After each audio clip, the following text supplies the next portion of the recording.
Welcome to the Baking It Down with Sugar Cookie Marketing podcast.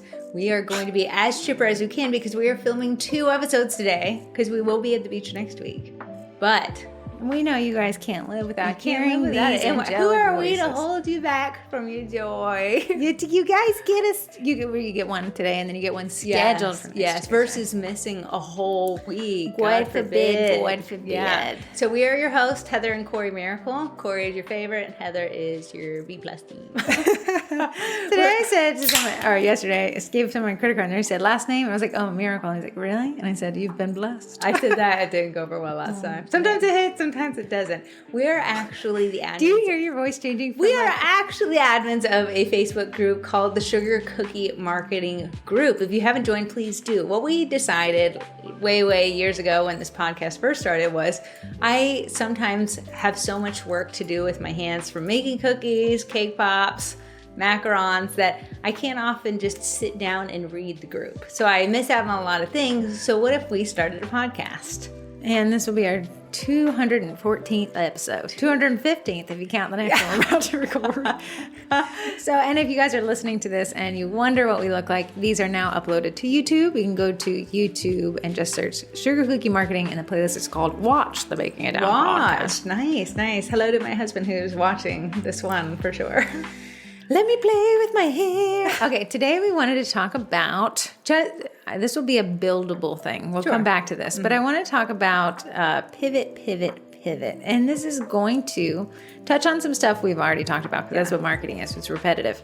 But therein lies today's topic. When what you're doing ain't working, but you're doing all the things. Yeah, you're doing all the things. And I can see how mentally you're like, I'm doing all the things and it's not working. I'm sending the newsletter. I'm posting every day. Nothing is more frustrating than saying, listen, I've listened to these podcasts. I've done this stuff and I'm still not seeing traction, but my competition is. Yes. A lot of times you need to narrow down what your ultimate goal is. I see a lot of people like, I'm posting every day. And I'm like, do you want more sales? Are you looking for more engagement? I find that sometimes when the checklist isn't married to a metric, it can feel lost. Yes. Right. Meaning I'm doing all the things. I'm going through this list, but I don't have a clear goal for the things that I'm doing. And thus the things, while they are there, are not working together for a single focused goal. Yeah. So that is what we want to talk about. And that's why today's podcast, this day, not next one, it's called Pivot. When it's not working, you got to get to work. Here's the thing. Back in the day, Facebook Lives were the best thing since sliced bread. So funny. And if you guys are on our YouTube channel, I've been uploading all of the past lives. So I hit the thumbnail limit, but I got all the way back to 2021 with Facebook Live. So what I'm doing is to take the keywords from the event listing and put it on YouTube in the event description or the YouTube channel description. I can see how many people would RSVP to this Facebook Live. It was tons at the beginning. 1,500 people. Yeah. Now we're lucky if a Facebook Live pulls in 3. Now tell us why. The reason why is as social media changes, as people start using and abusing features on a platform, the platforms will degrade certain things that are on there. So Facebook Lives were huge during COVID, and that's why, because a lot of people, that was their only source to get information, news, to connect with people. Now think of this in terms of Zuckerberg. Zuckerberg said, if I make lives reach more people will move to Facebook. Yes. Genius. Okay, but now the lives have been degraded. It's almost like if we create a live, instead of it pushing out to everybody so they can RSVP, it almost reaches no one. So no one's like, I didn't even know that was a live that was going on. Here is, and tell me if I'm wrong here, when you go to create a Facebook group, it pre-populates a list of rules, or it used to, it may not anymore, but for a while it did. And one of those rules was do not go live. You used to see it, don't just go live in this group. Because it's crazy when somebody does that. It does, yeah. It used to ping everybody. Yeah, somebody started going live. So then group admins started saying, don't go live. You can actually disable the ability to go live. Yeah. And now the same content that used to pull in 1,700 people, when I put that content on, will pull maybe 15. Yeah. So you see that if we were like, back in the day, we used to get 1,500 people to watch Facebook Lives. Keep pushing Facebook Lives. We'd be spinning all the wheels and making no traction. But you're like, I'm doing the things. Here's the thing. Sometimes the things that you're doing are no longer the things that work. So that's where the word pivot comes in. I almost think the only thing worse than doing nothing at all is doing the most and it not working. So that'll be a reason for you. Number one, this is an easy one. Change the time that you're posting. Now, if you use Facebook Planner like I do, it defaults to 10 a.m. And that's an Eastern Standard Time, right? So it's defaulting my entire audience who may be, what if they're heavily West Coast people? Yeah. It's their 7 a.m. That's rough for them. Corey and I look at our own group, her local community group metrics, and it's telling us 8 p.m. on Fridays is the most active time. If you are using a planner, which I love, and you're posting consistently at the exact same time and you're not seeing great traction, try after hours. If you're doing after hours, try working hours. We had a client and they hosted a seminar at 5 p.m. In the area we live in, 5 p.m. is the time we all sit in traffic together. Yeah. It was not a wise time to put a seminar. And guess what? One person showed up. What if they next month put on another seminar and they did it at 5? Is that wise? It's not wise. Where should they try? I would try it. They did a weekday at 5. I would try weekend at 10. Yeah, sure. Here's the thing. Knowing your audience and who's buying from you. Most of the people who buy from me are mothers of young kids. Great point. So I need to know in the morning, probably they're busy. They got a million things going on. Maybe a good time for me to post is around car pickup line around 8 p.m. when they're sitting in the car, they have nothing to do, they're on their phones, or after dinner time when the kids are going to bed around 7 p.m., 8 p.m. And that's really pivoting to know my audience and not just posting. I post every single day at 9 a.m. and I'm getting 0 engagement, 0 reach. So I want to speak to the person who is that consistent because I love you. Yeah. And you are me and we are thee. You may say, okay, well, the twin said don't post at 10, so I will post every day at 6:30 p.m. as that is the time that I also have eaten dinner and my kids are doing their own thing. Like it is, be flexible. Yeah. You may need to test. Remember, it's 6:30 on a weekday. Maybe it'd be 7:30 on a Saturday. We need to be flexible and then also marry that consistency. So you're going to do this for a period of time. We're going to test these different times and these different days. And unfortunately, different content types to see which one resonates, to see which one kind of hits better. And you're going to need a long period of time to kind of create enough data points to make that shift decision. Yeah, because if you post one time at 6:30, get 2 extra likes, sometimes that's going to tell, like, signal to your brain, okay, every day at 6:30. And then you're going to be back here saying, I did every time, I did the things you said, and I'm in the same bucket where it's not working anymore. So, what I like to do is kind of constantly mix it up. You'll see a lot of it goes up at 10. You'll know why Facebook Planner defaults at. But then I like to randomly throughout the week add in some new content at random times. Sometimes I'll say to Corey, I do long form content in the Facebook group on Sundays. I said, it's falling flat on his face. Yeah. She was like, because I think it's long form content on a Sunday. Yes. She said maybe long form content on a Friday where we're done baking. Where we're sitting on the customers who didn't show up on time. So again, you see that it was, should the long form content change? Should the image change? Should there be no images? Should it change the day? Right. So we're constantly asking like, hey, this isn't working. I've tried it for a while now. It doesn't seem to be a hit or miss. It's just a miss consistently. Can we switch it? Number 2, Corey brought this one up. Mix in different copy formulas. So, I know people hate the word formula. Yeah. And what copy is just the caption that goes along with the post that you're making. So you have a beautiful photo, the words that you are typing, that is what is called the copy. So Corey had mentioned that she saw a post in the group and someone's like, I am posting all the time. I am writing the copy. So Corey goes to look at it and Corey's like, every piece of copy she wrote, the pitch was truncated, which means it's after the see more. So here's what it was. Every post, she was asking an engaging question. Unfortunately, it started off with a fact about her, and then under the see more was a question for them. But you have to realize if they're not even stopping to engage with the post, you've lost them because you've made it about you first and foremost. So sometimes working that engagement part into higher into the caption or lower or into the comment section and really working to see where your audience's eyes are actually can almost help you break through that I'm posting the questions and I'm getting no reactions. And the reason why I defer to a copy formula is because there's so many. And what's a copy formula? It's whatever that thing is. And I just Googled it the last couple podcasts where you put the word in, replace the word with the thing.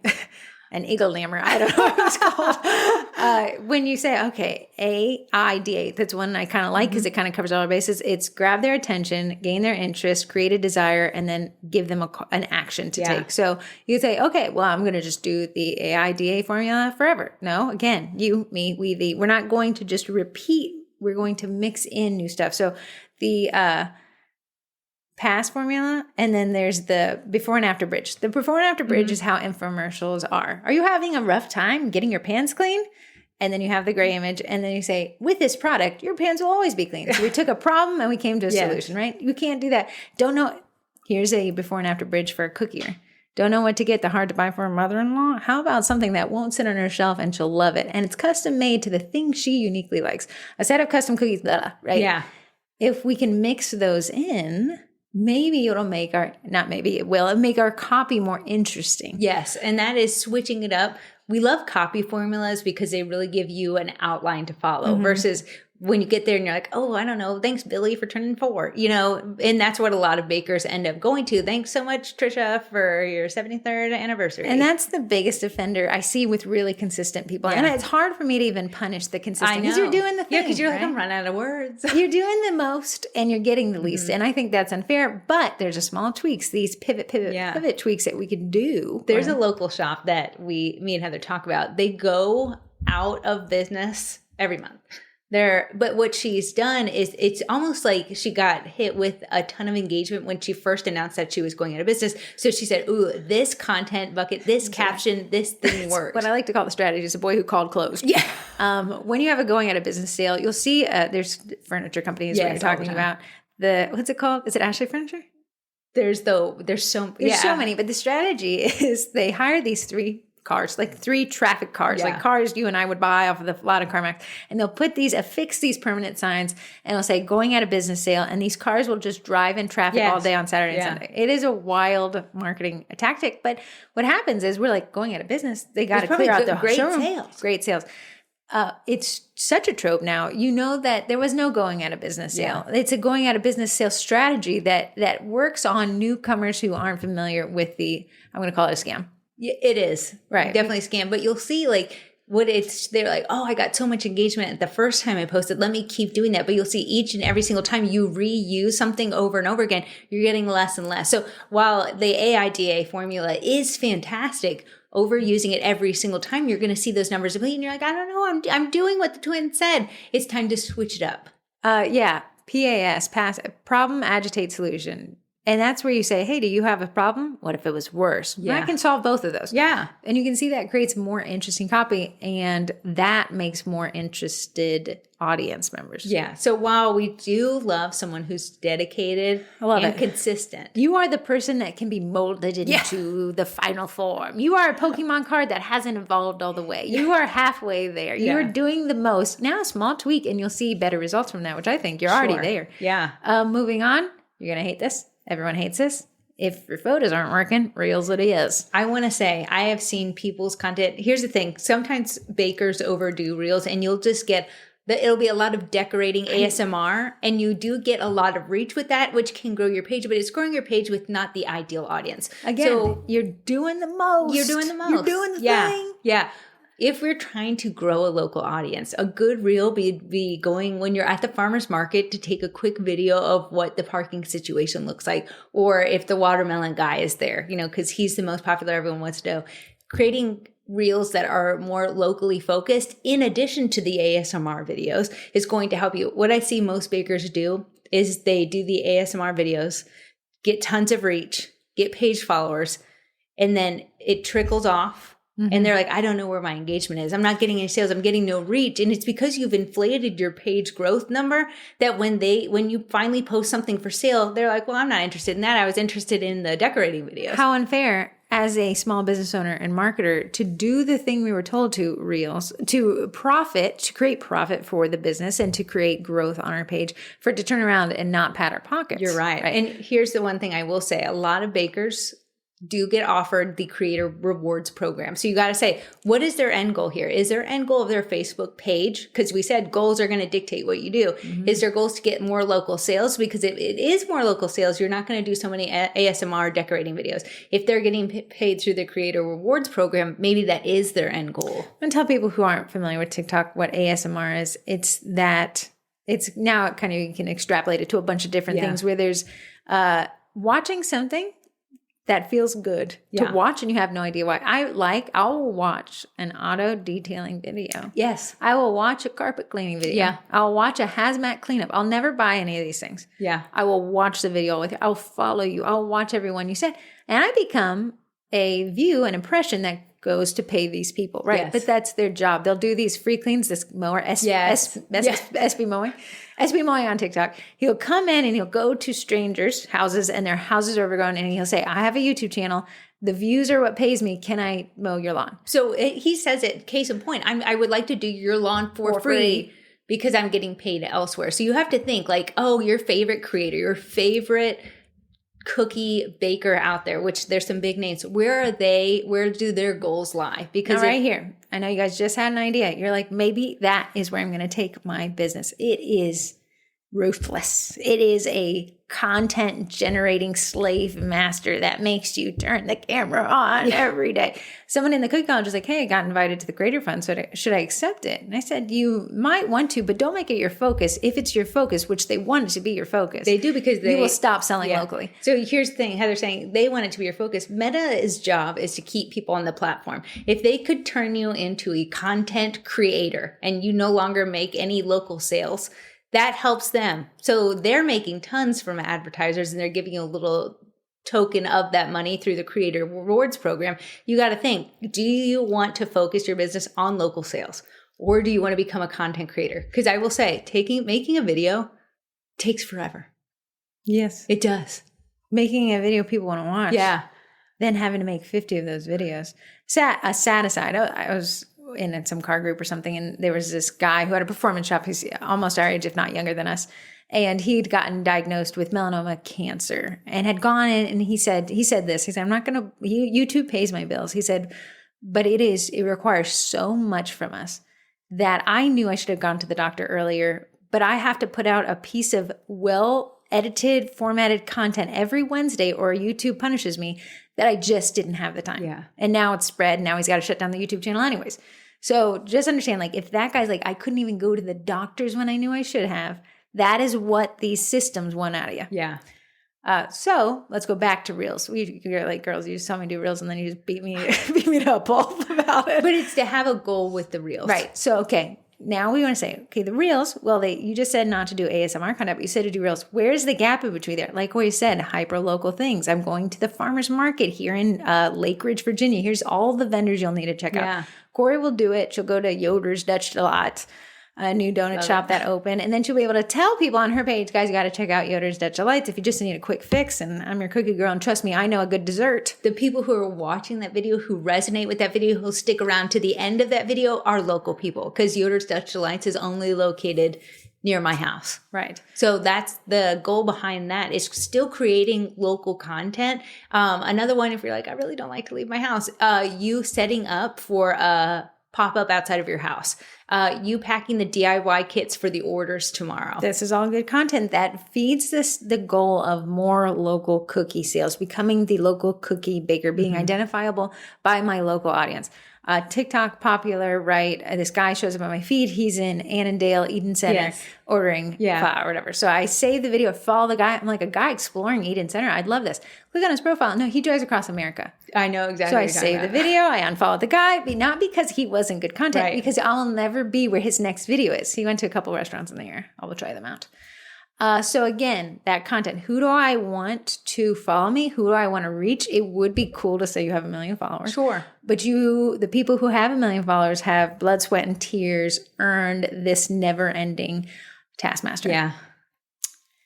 4, mix up your content buckets. So we've talked endlessly about content buckets. What content buckets are, if you are unfamiliar with it, is different things you pull from to create content for your page. Instead of being like, here's a set I made, here's another set I made, here's another set I made. That is very boring content. We love that you're a cookie decorator, but you got to keep your audience engaged and always being like, order from me, order from me, order from me. Let's come up with 5 content buckets right now. I'm going to say about the baker. Easy. Love that. Behind the scenes. Love it behind the scenes. Throwback Thursday, not my favorite, but I like it. Okay, yeah. Here's my talent growing. Featured set. Okay. Call to action event. Yeah, like class or something. Right. Or so class, vendor, pop-up thing. So those are 5 content buckets. And I'm saying a lot of you, when you're like, I'm doing everything and nothing's happening, you're pulling from a single content bucket. I was telling Corey, that I was talking to a therapist, and I was like, sometimes when I tell people I don't understand what they just said, they say it louder using the exact same words. And I'm like, that didn't make me understand it anymore. Kind of when you always pull from the same content bucket and you're like, it's not working, so I'll post twice as much. You were yelling the same thing your audience said, we don't really understand. Yeah. It. So you would grab from a different content bucket. And if you're posting 3 times a week, that'll take you through a week and a half where you just circle right back to the front. And you're going to see that your audience resonates with some content more than the other. So here's a good example for the Facebook group. On Wednesdays, we do Wednesday Wins. On Wednesdays, I also do the Wednesday newsletter post. Yeah. On Monday, I do the calendar countdown. Tuesday, I do a baker poll. Mm-hmm. Thursday, I do a meme. Friday, I do a water cooler question. And Amy does, what's your... Friday. Yeah, best set of the week. On Saturday, there's something, and Sundays that long form content testing. So that each time you come to the group, not everyone posts on Wednesday Wednesdays. Not everyone laughs at the memes. Not everyone reads a long form content, but there's something for everyone. And the same thing works with your audience. Some of these content buckets, I'm like, yeah, that wasn't working. We're going to get rid of him. Yeah. When he doesn't work for months, I have tested it. And I'm like, I just can't get him. No matter how I tweak him, can't get this one, throw the bucket out. Yeah. So you're going to mix up your content buckets. That's probably the biggest offender I see. I think because it's hard to, like, I've been doing this for years, and my content bucket of my favorite farmer's market has been poured out from. But your audience is ever growing. The algorithm is ever changing. Yes. Corey could just have a local content bucket called Farmers Markets, where she just, every Saturday she gets a chance, could go to different farmers markets and create a reel from them. And here's the thing. And you're like, well, there's only 5 farmers markets. Okay, we created 5 good reels. The next time I go to the farmers market, I'm going to highlight some vendor in there that I really, truly like. Now she's taken, I'm limited to only 5 videos too. She's limited to 5 times however many vendors are at the event. Yeah. Right? So my honey guy, like if you guys wondered where the honey comes from in my oat honey bread, here is the shop I get it from. Mm-hmm. You can do baking tips as a one. Now that one's going to be a little broader because everyone could use a tip, but you're also still resonating with people in your audience who are like, oh, that's good. I didn't know that. Yeah. Corey will give away like a drop cookie recipe that she has. Sometimes it's even some she found online. She's like, hey, I baked these and here's what they turned out to be. Yeah, because sometimes you see recipes online. You're like, well, I don't know that they're a food photographer. It might not look how it is, but I'll be like, I made it. Actually tasted pretty good, and here's what it looked like. So even again, before your next excuse pops in front as a roadblock to what we're saying, she's literally getting a recipe online and making it. Absolutely. It's my favorite thing. I'll just scroll on TikTok, that whatever they made look good, let me remake it. Sometimes she'll make our family all decorate a cake pop, and then we'll take a photo together. Again, just another great content bucket that incorporates people's faces. Yeah. Okay, number 5, and we're almost done with this podcast. Diversify your reach. Okay. The algorithm. I was talking to somebody about this, and he was like, it was really boring industry finance. He's like, I'm just really worried I'm going to annoy my audience with how much I post. I was like, nobody's seeing it. Right. If you had the secret to annoy your audience, please let a girl know. Yeah. Because I'm trying to reach. Yeah. And you can see, okay, the Sugar Cookie Marketing Facebook page has 116,000 followers. Corey posted a reel, went viral. And at my best, I get 50 comments. And I love each one of those. Because me, a 50 comment post, that one popped. I was like, Corey, look, this one popped, screenshot. But nobody's seeing anything. Yes. So what we want to do, instead of saying, hey, nobody on Facebook seeing anything, let's pummel them with more. Essentially, we also want to broaden our horizons, because if it's, lives were a big thing. Now they're not. Yeah. A lot of people love to say, I've been shadow banned. My content doesn't get pushed out to anybody. Is shadow banning real? We don't know. But a lot of people are like, this account is useless now because no one ever sees my content. Do you have to think, what is the goal of your content? I used to not believe in shadow banning. Now I do. Why? Specifically because Facebook says, we don't like how you posted, so we're going to make your post reach fewer people. Oh, I've and in a weird way, that's a version of shadow banning. Yes, for sure. An algorithmic, if now I have a creator profile, my personal profile. Yes. I don't use it. You guys are missing out on nothing. But it will be like, hey, the one post you made this year performed really well. We're going to show whatever you post next to more people. Come to Papa. Yeah. So you can see that that again is another taskmaster. But if we have a newsletter This podcast is a great example of diversification. That Facebook group, man, Facebook groups are favored. Facebook groups are not favored. Sometimes their content is shown. Yeah. Sometimes I'll click on a profile of somebody and it'll be like, they've never ever checked back into this group ever one time in 5 years. So just me being like, okay, well, the group's hard to make reach. Let me just triple down on the group. I think we should say, I'm going to implement these strategies, but I'm also going to diversify my ability to reach my audience. And this is what this podcast does. Yeah. You have to think the way the algorithms work, you've been around, you've been baking for 5 years. People have followed your account over the years, but maybe something new has popped up in their feed. Maybe they got into the hobby. That mandala dotting was something that I got into. So when I joined those groups, that was the only thing showing up in my feed. Well, I still liked the pages from before that. Facebook was like, no, who cares about the pages before? This is what she's into. This is what's going to keep her on the platform. Here's what I want to tell you guys. Grab your cell phone. Go to your Facebook page. You go to your profile.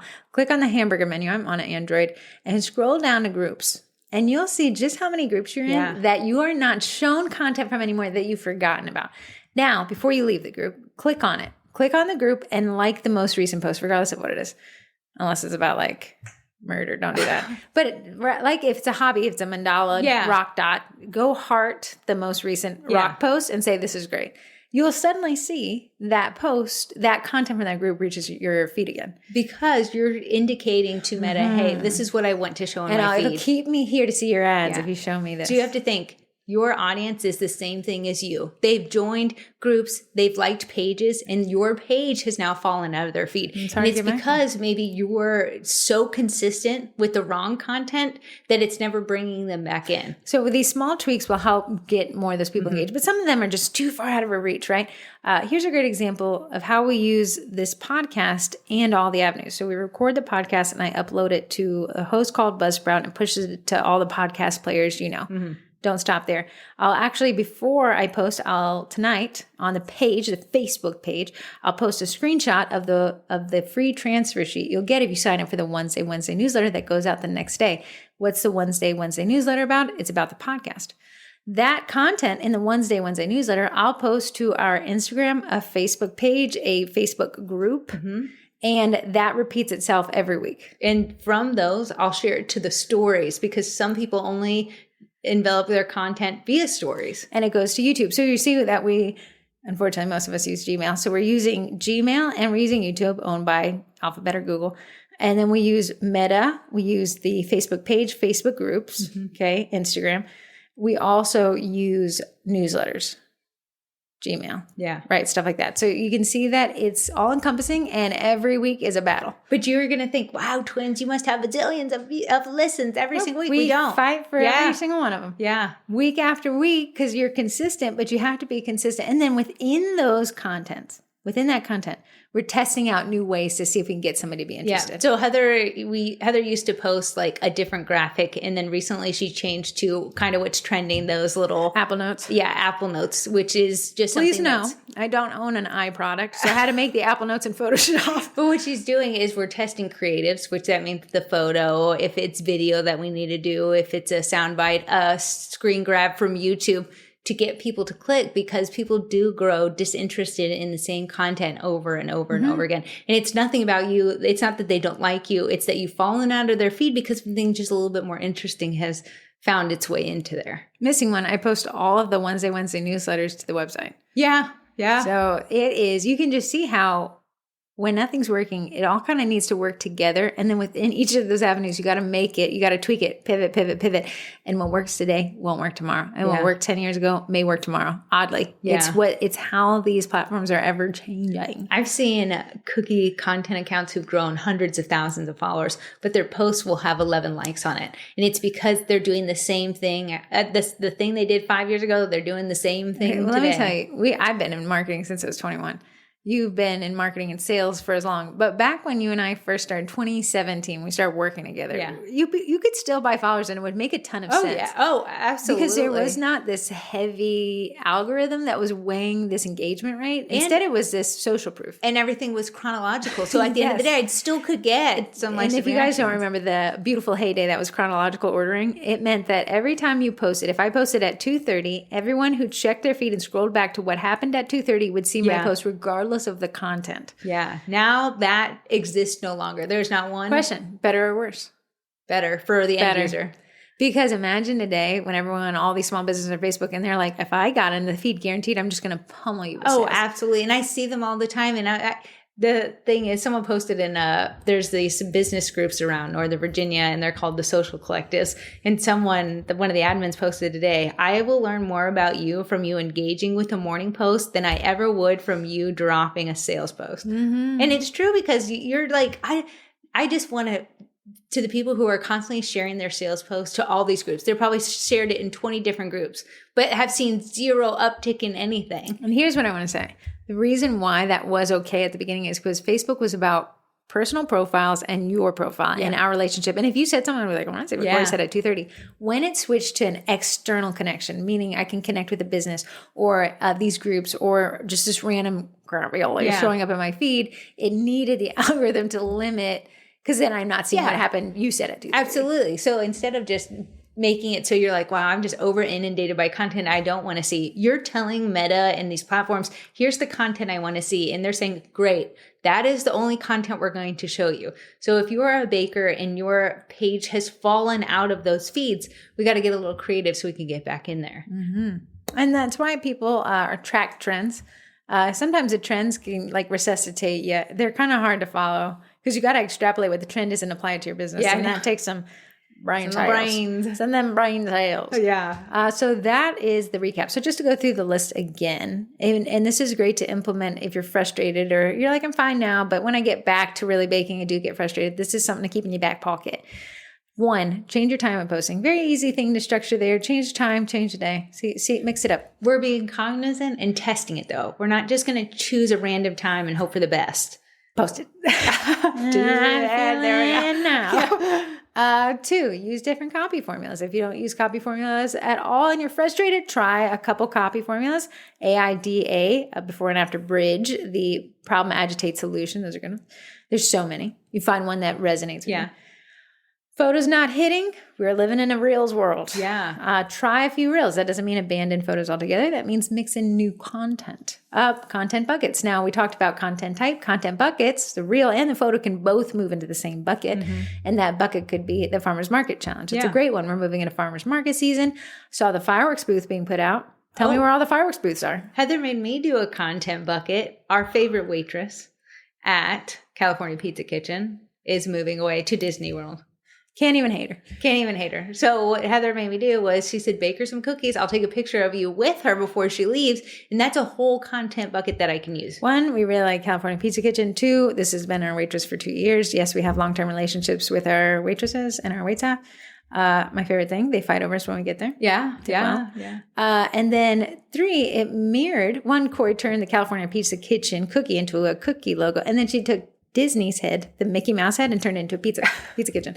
And now she can say, hey guys, I was just telling our aunt about it. I was like, yeah, California Pizza Kitchen, when Corey ordered the salmon, and she said, oh, I thought it was a pizza place. I said, it is, but it's so much more. Right. Now Corey can incorporate that content when she makes a post. So here's the thing. Instead of being like, thank you, Shauna, for being my waitress. Here's the cookies I made for you. That's very intro me. What I want to be like, guys, I've gone to California. What is your go-to? What is something that isn't on the menu that you have to have? Because I want to order it too. So we're creating a conversation. Yeah, Corey can recommend the chicken lettuce wraps. Chicken lettuce wraps are dynamite shrimp. Dynamite shrimp. And their pizzas are good too. Yeah. Chicken piccata. My one just long con tip that I want to say, a lot of people are like, I'm posting every day, I'm seeing nothing. Sometimes the issue is you posting every single day. You have to think, and this is just a strategy session here. When you're posting every single day, the person who liked the post on Monday, the person who liked the post on Tuesday, and the post who liked the post on Wednesday, those are 3 people that are now pulled out over 5 days of content because you post every day. If we narrowed it down and posted twice a week, that means 3 people who like the post, each one here, they're on the first post. Hot take. You hate my hot takes. Warm take. Lukewarm, moderately heated take. If you're posting so frequently, how is the quality of your post across those posts? Right. If you are able to just knock content out of the park, and every post you make is a great reel, followed by a farmer's market bio and then, in which case, please tell me how many hours you have in your day, because that's fascinating. Yeah. if you're like, oh, well, I mean, I'm posting content. I'd wonder if it's thank you, Jason, for turning 1. Thank you, Billy, for turning 3. Instagram, post every day. It's the platform for it. That content is not evergreen. It's very minute. Facebook, if that's where you get your sales, I would suggest bulking your content. So the person who likes it all throughout the week, now we forced them to like one single post. When a post gets more reach, it gets pushed out to more people because you signal to Meta, this is a good post. People want to see it. When you're posting every single day and each post gets 1 like, that's going to be your average. It's not knock out the park content. I would take it back to the basics and rebuild it from there and save you guys some time. If you're posting like every hour on the hour, say, let me peel this back. Yeah. Let me start incorporating some strategy here with the common goal. What's my common goal? Maybe your common goal could be as simple as if once I reach 10 likes per post, once my posts consistently get 10 reactions, I'll have met my goal and then I can reassess. Yeah. That'd be great. Yeah. If you could get consistently 10 reactions per post and it's not always your mom, love our moms, that would be a neat little That would be say goal. your trajectory is going upwards. Because then you can say, okay, my next goal is 20 likes per post. That strategy is really easy to kind of map out. I think sometimes when we're like, I'm going to go viral. What does that mean? Yeah, what does that mean? What's the end goal? Viral could be, if you get 100 likes, 150 could be considered. When I told someone about that, don't post every day, they're like, but you said literally if we're not putting content out there, we're going to fall out of the feeds. They're not wrong. They're not wrong. Here's the thing. You have your core group of people. Let's say my core group of people who are always going to engage are Heather and my mom. Yes. So Heather and my mom are going to engage with any content regardless. Mm-hmm. It's trying to break free of that and getting more likes per post by giving them less post to like. So that grammar, please. Are you kidding I think you're going to me? hear me when I said that. Are you kidding me? I think you're going to hear me. I think it's great. So, and then did I get to the last one? I think so. Diversify your reach. Yeah. So we love to talk about Facebook because most of us do that. And that includes Instagram. Corey touches on TikTok, which is more of a wider open net. But newsletters, and we have this podcast. I'm not saying start a podcast, but a local community group. Corey and I are big proponents of that. It allows us to have a lot more access to local people. I actually took Heather's tips she did on the... Everybody hold on. Listen up. Heather was like, just so you know, the whole podcast topic on how to sell in community groups, you're not utilizing that with these local groups. And technically, you might not think it. I am a lurker in most groups. I don't like to post. I'll digest the content 24/7. I'm just not one who likes to go post in the local groups. So what I did was when an admin posted, I'd go comment on it. And they're just asking like engaging questions like, what's your plans for the week? What's your business goal for the week? What did you do for this weekend? What's your favorite restaurant? So Corey told me a couple weeks ago, she's like, I'm going to test it. I'm going to test the theories, the things that we talked about. I'm going to test it in this group on Monday. She sends me a screenshot of the admin of the group posting a graphic that had her logo in the middle and said, guys, if you want cookies, go talk to this girl. Here's the thing. In those groups, never did I once do a sales post about my cookies. But what it did was me engaging with their content, specifically the admins, brought them to click to my profile and discover that I was this baker. Did you pay them? Did not. Paid them in my comments and my attention. And as an admin of a group, every time you guys comment on something I post, Sugar Cookie Marketing Group people, thank you. It is a wild ride to try to get, even I posted yesterday, like, what's everyone, have you joined a networking event and have you seen it change your business? No comments. Even I was like, I wrote him. Yeah, it's hard. It's just like honestly posting to your Facebook page and getting no reactions. It's investing in those people that do give you the reactions in the comments. It is. Because sometimes we're like, yeah, good. I already know I got you. But when we're like, hey, imagine Corey, Facebook page, right? Mixing bowl, whatever. And she has a business that's constantly engaging. Like somebody switches to their business page and goes to her posts and likes and comments. I wouldn't be surprised if one day you turn around and be like, hey, thank you. Absolutely. I appreciate it. Yeah. Yeah, absolutely. Because it's such a dog-eat-dog algo world out there. Yeah, on the Facebook page. And I'd recommend you guys following it because it's got different content than what we post in the group. I kind of make it a more free-for-all. I don't like, force the rules. And drag your clients there. They can see it you posted it. But like, I'll get these drive-by shooting sales comments. Yeah, I know. And I'm like, wow, I don't even know you. You don't even like, when I go to delete the post and ban the person for, because that's just. Yes, for sure. They're like, they don't even like the page. Can't even ban it. It just ended up in their feed and they're like. And you just thought, let me take a little dookie on this thread. Little duke. And I'm like, you invested nothing. You came here to take. You are bottom of my shoe gum. Yeah. in regards to my reach. Right. So Which you may having say, that, but a comment's a comment. I like that one. Having that same reaction when you're like getting in the community groups, we're not going to just drive by, post a sales post and scooch along by without engaging in the content. It really did work. And that lady didn't know I was a baker before I started this. Okay, scooch us on. Fun and exciting news. Cookie Design Lab heard the podcast last week, heard my cries for saying I would love somebody to sponsor the texting questions. And they said, you know what? Count us in. We'll start today. So wait, tell me. So Cookie Design Lab is an technically STL software. Yes, it's. I really do like it. Okay, if you want to sign up, you can use code TWINS to save 15%. But she said, hey, what if we give away 1 month of Cookie Design Lab for the people who text in the questions? So one person each week will win a Same membership. rules apply. You got to pick 7. You got to pick it up. You got to message me within the 7 days or you're out. And she will give you a month of Cookie Design Lab. Oh, that's so nice. So it can't be called the stupid questions. What do we call it? The STL text, the ST text, the STL texts. We got to think of a jazzy We'll have to think of a name. jazzy little cool name. So Cookie Design Lab is the new text in sponsor. She said we launched it today. So the text question today. Okay. Thank you, people who risked it because there was nothing to win. I know. Appreciate you. Maybe they just genuinely want our 1, 2, 3, 4, 5, 6, 7. 4. 1, 2, 3, 4. Hello, this winner, 434 area code. 434. That is going to be a Florida right there.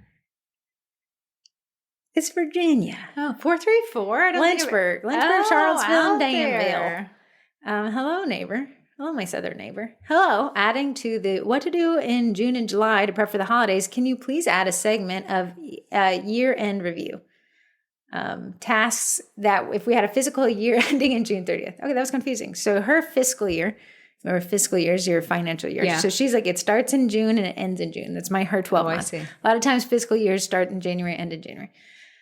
I know January is supposed to be for that mess. Oh, she beat me to it. I know January is supposed to be for that mess, but in reality is I'm hungover from the holidays and spring is my breathing down my throat. So I do it in my slower months. Not a bad strategy. Right. It is a slower, June, July, and August is slower for bakers. So she's like, and they're longer, lazier days, and I feel nice in a relaxed summer vibe. I think you could actually set myself up for year-end task in Q3 than in Q1. So she's saying what her year-end task. I think we actually talked about this in January, maybe even December last year. But what I like to do, and Corey had actually talked about this, clean out your Google Drive. Clean out your, in the Cookie College, I'll talk about this in a second. In the Cookie College, we're doing a photo cleanup. That's your task, my man, right there. You're going to hate it. So we take so many photos, and we're doing a photo challenge, and I'll tell you a little bit about it. On June 1st, you had to check in with how many photos were on your device, right? The winner was 84,000. 84,000 images on a device. Yeah. And then likely that device is backed up. So technically you have 84,000 times 2. Yeah. Which is insanity. It's actually pretty poor business practice because if you're paying for photo storage for photos you'll never use, that's a waste of your money. A year-end task for her June, July, and August would be to get down, and you're going to hate this, all your images are in one location. That location is backed up. Mm-hmm. Within there, you only have photos that you would actually post. And within those photo sets, you would only have 1 to 3 photos. At the end of the day, what you made 5 years ago isn't the same caliber of what you made now. Corey and I talked about it. I said, would you send a client a picture from 5 years ago just because it matched the set that they want, but your skill sets change? And Corey said, no, because then I'd have to explain to them that handwriting, it looks better now. Just imagine a better handwriting. It wouldn't be a good sales tactic. So those photos that are taking up your storage, your computer storage, your backup, your phone speed and everything like that are just costing you money at this point. Mm-hmm. I'm not going to, what 5 years ago Corey made, will never repost that to my socials because I am better than what I was 5 years ago. Yeah. So I need to cut my losses. If I want to have the same first photo, like so I can reference like how much I've grown, that's fine. Mm-hmm. But if I have a set that'd be a single folder with maybe 30 photos. Yes. Yeah. Of like where I started. Yeah. And that's what I'd call it. I just know when I was first baking, everything got a photo. I was so excited about everything that I made that I was taking photos right and left. Mm-hmm. Mid-set. I added wings to the bee. He got a photo. No face. Now a face. Go got another photo. Yeah. That's stuff to delete. To just purely let it go. And it's one of the hardest breakups you'll ever go through. I would clean that out. I would have it so that my photos are folder, nested, correctly named, all of its content I'd actually use, and I would have it stored in a single location, and it would not be on my mobile device. Yeah. So what Heather was talking about in the college is this is the challenge that we're going through. And every other month we choose a challenge. One was walking, one was water. This is the photo challenge. And it's not taking better photos. It's really cleaning up your photos. Yeah. So when you're in a community group, someone asked for a Pooh Bear set. Hey, I'm looking for a baker to make a Pooh Bear set. My baby shower's coming up. The fastest person. Corey says this. Corey, it creates an anxiety. She says when somebody grabs their phone, she's like, it all becomes slow motion if you're watching on YouTube. She's like, and when they start scrolling back to find the image they're referring to, Corey said, time stands still for the rest of us. They are not cognizant of the fact that we're all just staring at the back of the brick phone. Right? I would say my HVAC technician yesterday wanted to show me his dog in the snow. Okay, last time it snowed was sometime in February. That's when you start adding, like, maybe it's in February. Yeah. Maybe you check I just had to stand there. I was like, wow, is it getting colder? Yeah, once you start seeing that the time passes in another dimension. Here's the thing. We need time to go faster. In a community group, when someone's asking for a specific set, if you've done that set, having that set ready to go in the post when you're like, I can make that for you. Here's a similar set I've done in the past. You're going to resonate so much more. They want to buy with their eyes. They want to see she's made a Pooh Bear set. If you're sitting on a phone and you're going through 20,000 photos, you're not going to find it. Yeah. So what we're doing in the Cookie College and what I've done with my own personal photos is I've created a naming structure that allows me to search Pooh. Spelled the correct word. Yeah. And it pulls in all the Pooh Bear stuff, right? So I can be the fastest draw. Yeah. So I have made mine. I have my macarons. There's a folder of macarons. So in there, if someone's asking for macarons, I can go right to there, find the one that I like the most to post. Cake pops in their own. Yeah, that I honestly think it's going to take a whole month for you. But another thing, clean out the Google Drive. What was once does not be needed anymore. Things that we share to clients we don't need anymore. Clean out your invoicing software. Move it to a CRM. Those leads, CRM, that's going to take a whole month. You're going to hate it. You're going to love the results. You're going to hate the process. Yeah. I'm going to say, create your content strategy for the next 12 months. You're going to hate it. You're going to love it. These are massive amounts of things. The things that I like, taking all my data, turning it into a spreadsheet that pulls into a graph. I do that. I built it out one time. Took me a week. Now I just update it and the graphs update and then I can quickly reference. So you're like, what do I mean? Go to your Square, export your invoices, see what each month your income is, your sales numbers are, what your average ticket per sale. We're gonna boost that up next year, but we need those numbers in a concrete place. I would keep that in my Google Drive and update it every week. Get into a project management software. I use Asana. It did take me a while to configure it the way I wanted. Listen, you got 3 months, long summer days. Right. I would do that. And then I would start actually implementing that strategy about community groups. Yeah. Corey and I say, what you do in the summer will pad your pockets in the winter. Yeah. So we have a delay of like 6 months, right? That's what I typically see marketing cycles as. What I did 6 months ago is a result of what I'm seeing today. When you think of that, you'll say, okay, 434. You'll say, okay, what I did in June, July, and August has set the stage for my November and December and January. So that's what I would do. There's no end in ways to continue to optimize. Inbox zero. Here's my tip, though, if you're anything like me. Heather just gave you a ginormous list that could take you a couple months. Focus on one. Get one dialed in versus getting 6 not dialed in. I agree. And that's going to be so much more rewarding. If all you did with the photos, I'd be happy. Yeah. The other stuff we can do next time. Sure. We'll get to it. Let me read another text. Hi, I'm a cottage baker in Bel Air, Maryland. So you're not the winner, but you could win a month of Cookie Design Lab if you text in next week. But we'll read your text right now. You can text back to back. I don't care. Technically, we won't be reading any new text. Well, one of these people will win it next week. I'll only read one more right now. The rest of you guys got a second shot and you didn't even know it. I know. I'm a cottage baker in Bel Air, Maryland. Hey, our cap. Yeah. Maryland is Virginia's hat. It looks like a graduation cap. And we have moved over to the Chincoteague Island. And I specialize in breads. My business has been growing successfully since I started selling in 2022. I was taking orders via Facebook comments, and eventually I had to automate the process. After a couple weeks of taking orders online via website that everyone says is super easy and user-friendly, my sales have dwindled. I still sell lots of sourdough, but everything else seems to have been reduced by over 50%. I've started using edits and making excellent posts and reels, and I have a lot of new followers, but the sales aren't picking up. I hope it's just that time of year and come fall, everything will go back to normal. But perhaps you twin goddesses of marketing could shed light. That's going to go straight to my head. Shed light and share some suggestions to me. I've been following you guys pretty much from the beginning, and your advice has always been on point. Thank you for all you do for the baking and small business community. You're so sweet. Here's the thing. When you start from nothing and go to something, you are going to feel an uptick in everything because you went from zero to something. Here's the issue with this text. There's multiple layers. There are layers. So I'm going to say the first layer is moving people to a website extends your funnel. It extends your funnel. It lowers your social media reach. But it also lowers your risk. It does. So we have coming and going there. I think still a great move. I would not move that back to Facebook. I've just seen so many people this week who cannot access their Facebook pages. Okay, we got that. We got the extended funnel. Okay, that's not the only thing. We are in our slow time. We are in our slow time. So if you're seeing that atrophy, that's very on par with the industry. We can't just say, okay, well, that's what it is. So I don't have to think about it. We have to look at the whole picture. She did say, I did make a change and I noticed a result. Sometimes those are feelings. What are your numbers telling you? A big thing is I was sending all this sourdough to the police department because my husband works for the police department. And then one day I just stopped. I was like, you know what? I'm not getting any glory, laud, and honor back. No feedback from them.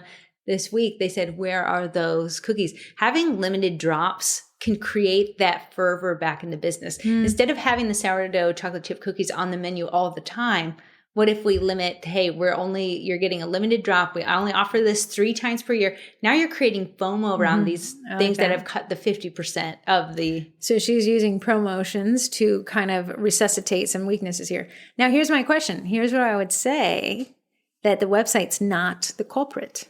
Sourdough sales haven't dropped. They're still taken on the website. Yeah. So my thought is maybe the content could shift a little bit. You're making reels. That's great.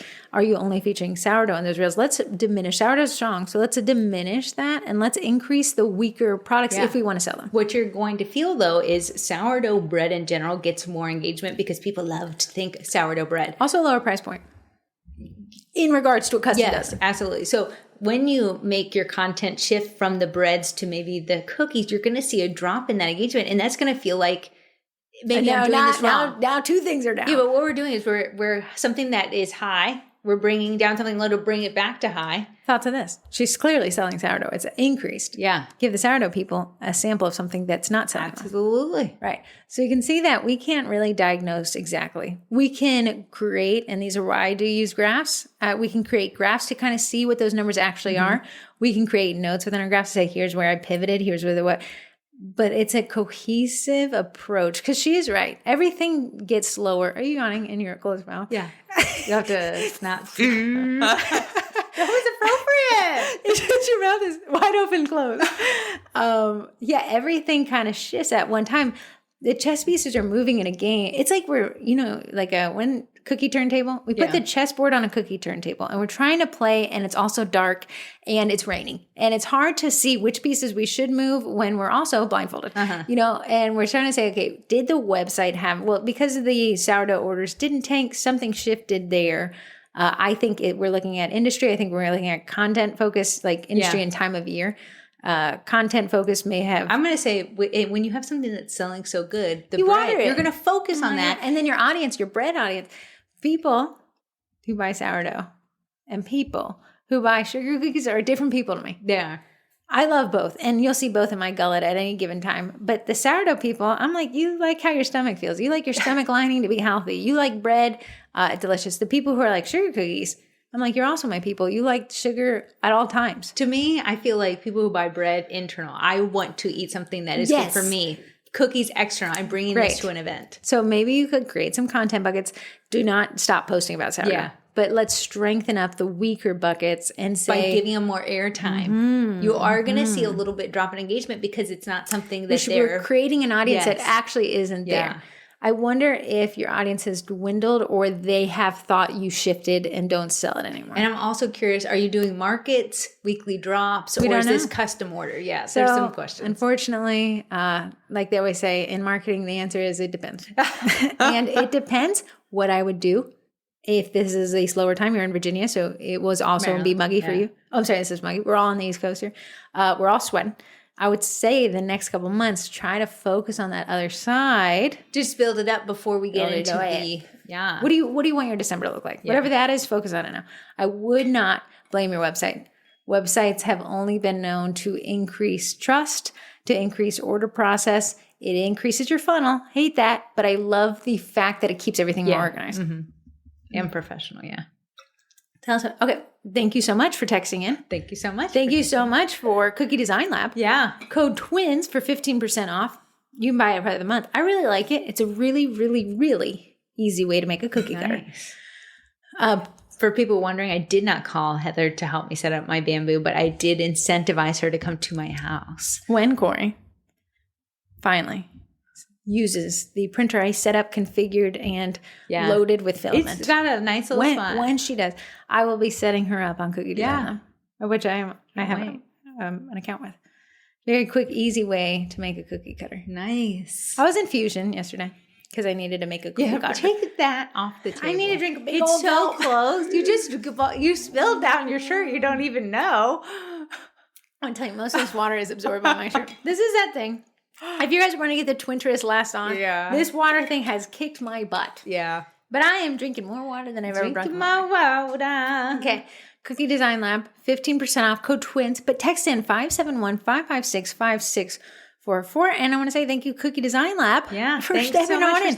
We'll have to think. If you guys can think of and text in a jazzy name for the segment. Yes. We like puns and things that rhyme. Yeah, if it uses the same first letters. If it rhymes. Yeah. If it rolls off the tongue. We love that. Love all those things.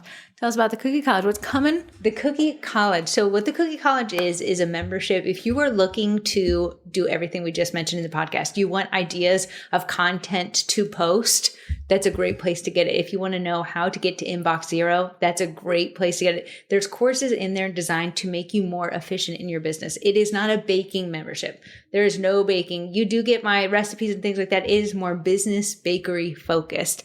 And it's a monthly membership. Currently, how much is it? $76, because you forgot. $76. But it will be. It will be. $68. The last week of July, which takes us for the first 2 days in August. That is the only sale that will run until the event that shall not be named. The venue blending. So this is your one shot to get this, to make your summer worth that. All the things we talked about in that question. Yeah. How to clean out your Google Drive. How do you get to inbox zero? How to, I think I make graphs. Well, the Excel one is coming because I love a spreadsheet. How to do all that stuff. How to take better photos. How to clean. You can join the photo challenge, in which case there's tips and tricks on how to set up organize a your photos. newsletter is in there.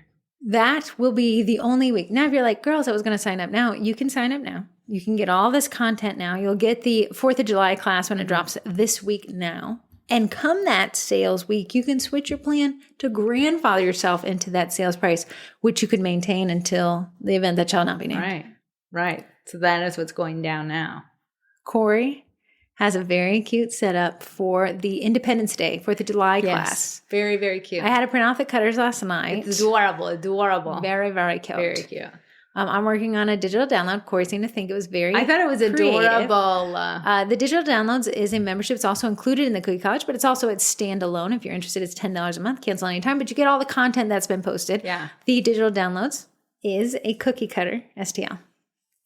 That creates a thank you cookie, of which I provided the print file for various designs. If you're wondering, I had made a post in the Sugar Cookie Marketing Group. Just look up thank you cookie and it says the strategy behind it. But everyone posted what their thank you cookies look like. And a lot of people are like, I didn't even know this was a good idea. So this is where you could maybe come up with your... So I created it in a circle and it says thank you for your cookie order with a blank spot in the middle for you to put your logo or you could add any text you want. Again, it kind of works with the Eddie printer if you have like the big blue one or the small blue.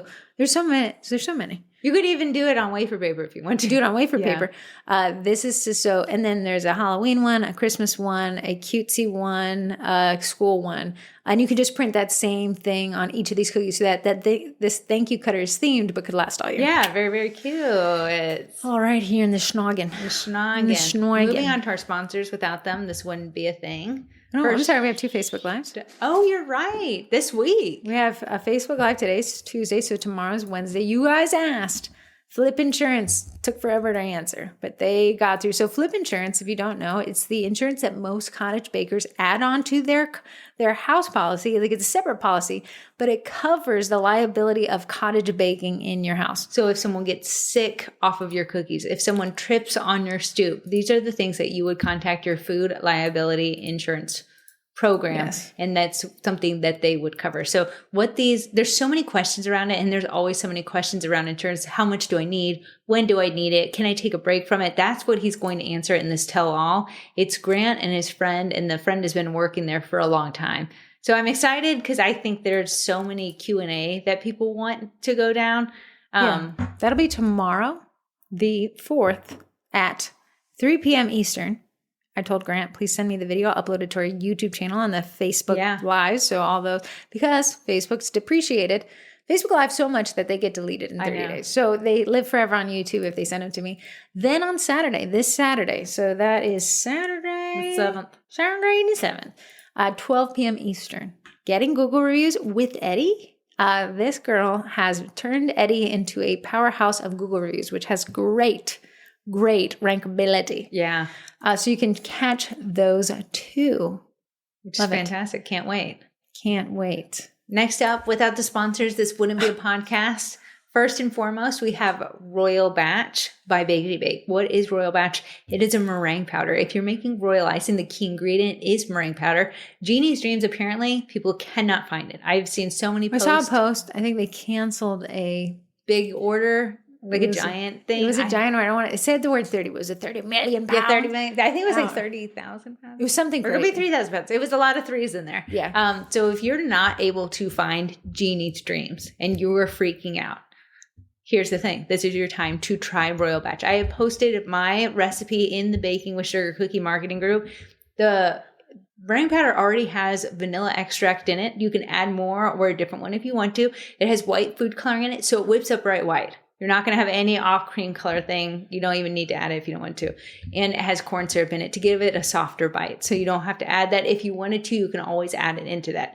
That is still available. Can you get it in the 5-pound bag and the 1-pound bag currently? You don't think we can? No, I think you can. And I wondered if she still had the sample packs. You can get it in 1 pound, 5 pound, sample 50 gram, sample 10 pack. Oh, nice. Use code TWINS, 10% off. Yeah, Twins will save you 10% off of that order. I mentioned Cookie Design Lab, but I got to get my shout out again. I love it when a sponsor steps up and says, let me go the extra mile. Cookie Design Lab, STL software, web-based, very easy to use. Code TWINS, save 15% off. Or text in 571-556-5644. Be entered to win a month of that membership. We got a new sponsor onboarding. Who? Baking Me Crazy. Baking Me Crazy. They're a Bendy Blending. She had messaged. She was like, I'm from the Bendy Blending. I was like, I know exactly who you are. And don't mention that word. She's like, can we just I said, I think I actually got to start planning it next month. And she's like, let's just pretend we don't have to. I don't have any details yet, but she's onboarding. She was like, yeah, I love the audience. I love the sugar cookie marketing. So everyone loves Baking Me Crazy. Baking Me Crazy. The backers code. Use code Sugar Cookie to save 25% off on these backdrops. If someone is like, I'm just getting started, what should I buy? Outside of the basics that you need, an accounting software, a Facebook page, maybe a newsletter that you got to pay for, I would say, and get a backdrop. The photos are how we sell these cookies. Yeah. These backdrops allow for a very either clean design or a very custom backdrop that really makes these photos pop. Really. I mean, the white matte finish is my go-to. If anyone asks me which one you should start off with, that is the most versatile one. You can dress it up, dress it down. You can use it as is. It's not distracting, so it's not going to take away from your cookies. The issue with the granite countertop. Granite, love it. Granite, busy. Why? Hide spills. Yeah.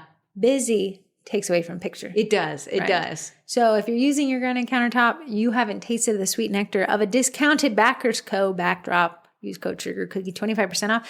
Eddie, the edible food printer. Those digital downloads I was just talking about, will use Eddie. Yeah. Corey's going to create one for me, she said. I said I would make you one cookie. One cookie.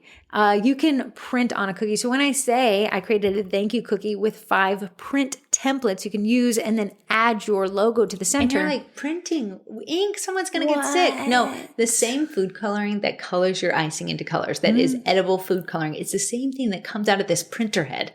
But it prints like a printer prints on paper. Somebody in the Cookie College had asked, and I love people who think like this. They're like, I don't want to take on debt. I don't want to put this on credit. I don't have the funds available right now for an Eddie. What are your thoughts? And I said, typically, I'd always say pay cash because I don't like paying interest money. Yeah. But I said, if you can stomach, if you have a plan in place, the Eddie would pay for himself swiftly. Yeah. And in this case, and because I knew how she worked and she's very strategic, I said, for you, it would be a yes for me. Yeah. You can finance them. They have it on their website how to do that. And then you could buy a used one. I love a refurbed. Yes. But you can also, there's another Facebook group where you can buy used Eddies. Yeah. If you really want to, get on their Facebook page and their Instagram, and it will show you how people incorporate Eddie into every single custom order. I don't see why it wouldn't be. It's a stencil replacement, really. Yeah. And I want to say, to buy a custom stencil, that's maybe a 3-parter to achieve half of what Eddie can do. Corey has airbrush PTSD. My airbrush open in so long. When Eddie's right there. Yeah. When Eddie's right there, why? And then now so many cookie cutter shops are now creating PNGs for Eddie. No brainer. It unfortunately, because it has 2 really great avenues, corporate, wedding, large scale orders, but also streamlining customs. It is a 2 for a win. Not cheap. $3,000. No, not cheap. And if you leave them in the box, guess what? You're not going to like them. But if you get them out of the box and you utilize them. I didn't think you were going to step on my toes without a warning. It's been fantastic. And I'm not even utilizing Eddie like other people are. Other people are printing on royal icing transfers. Putting it on there's some people real good at using real good at it. Real good. That takes. Do you have a twin twist? Do I have a twin? How are you wearing your back straightener? I am wearing my back straightener. Here's the thing. Someone texted Heather about my yearbook debacle. Oh, so sorry. Not more than one person reached out and gave Corey these phenomenal workarounds for if you missed episode 213, the yearbook debacle. Save the day. Save the day. So the principal was like, I love the idea of giving him a piece of cardstock paper that's the same size as the yearbook, 8x11, letting everyone sign it like as if it was a yearbook, and they'll insert it in there. So I finally got the yearbook shipped to my house yesterday. I got the resolution is Corey and I don't have to drive them. They said we'll ship them. It's fine. And then they did the papers. It worked. I mean, more work for me, and I deserve every ounce of it. But it could have been worse. Could have been worse. Could have been around. So what was your twin dress? I thought you were saying I want to say thank you for whoever said that. Yeah. Kim, and I think somebody else gave you another great idea. Isn't that so funny? You started a podcast less than 5 years ago. You make a mistake on a yearbook last week. Somebody from the podcast from 5 years ago says, here's a tip to save the day. Great. Thank you, loves. Love. Do you have twin twist? That was my twin dress. Oh, that was your twin dress. What are you holding up? Hold it and show it to the people. What do you think this shape is? My grandmother said none of her brain cells are firing when she called it a lollipop. This is a part of the Independence Day cookie class kits, which will drop on the 7th of this month. And this is the cutest shape. What a nicely printed cutter. Who did that for you? I don't know. A snow cone. Snow cone. Yeah, so what are the shapes for the Independence Day? We have a snow cone. We have a popsicle. Bomb pop, yeah. Bomb pop. The fireworks pop. The Uncle Sam's hat. Uncle Sam's hat. A firework pre-exploded. A rocket. A rocket. A firework post-exploded. Explosion. And a flag. And a flag. Great. It'll be cute. And the colors are red, white, blue. Red, white, and blue. And gray. Gray. And then the stars, don't worry, no one's going to have to pipe them because those are actually very hard to do. It's these little sprinkles. Smart. That'll be a cute little set. Yeah. If you guys are wondering, you can sign up for the Cookie Class Kits membership, but that'll be on sale as well. And you get that in the Cookie College. My twinterest, I'm going to still say, it is this posture thing. It is so frustrating. It's beyond. You've been very straight. You're actually leaned back in your chair. Yeah, is it like it's working. Back? You're like past the point of upright. You're backwards. I'm going to say I did try. I said I was going to test it wearing it while I was baking. That's hard. That was insane. It's also impossible to wear at a restaurant. You will be frustrated. My daily goal is complete. 189. Yeah, you guys can see I have it on my back. YouTube people. Look, it just kind of dangles. It was celebrating with confetti. It had a little confetti. You and confetti windows. I love, that's what the yearbook said. Did you see the confetti? I said, no, I didn't. And they're like, well, you never made the book. You didn't order. I'm still into this posture thing. I love the posture thing. I don't think it is easy to use while baking. I think it is your admin desktop work. Yeah. I think you could wear it on a walk. Oh, definitely wear it on a walk. Walk through the mall at a dinner. But not while you're eating. So what you can do is turn it on. Oh, shoot. I got too hot. Okay, we're going to wrap this up because the camera said, good girl. Wrap it up. Bye.